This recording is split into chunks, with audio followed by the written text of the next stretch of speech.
In our arts, the prestigious Grammy Awards have presented a chance for Zimbabwean musicians to shine after the adding of a category that incorporates the Chimurenga music genre.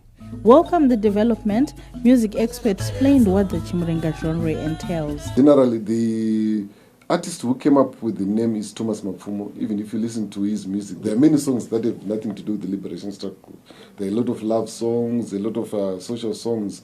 So it's Mbira music, which is played on electric instruments or which is played on Western instruments, like the guitars and the keyboards.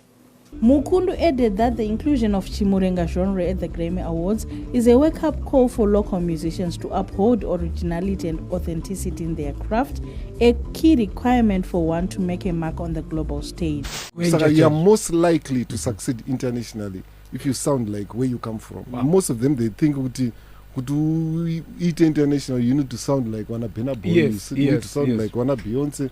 But ukaenda kwanu kuzoti Beyonce tinayo kudara. Atori iko kuno. Tinayo kudara. We don't need a copy. Or boys ukakopa muni become a cheaper version of that person. Oh, yes. But it knows kune confusion wana. Boys ukatasa ma radio stations murunya yoridza vacho vari kutedzera vekunzi. Saka vafana va confused man. Totera iko. Well, it's monosophical. It is what it is. We say it like it.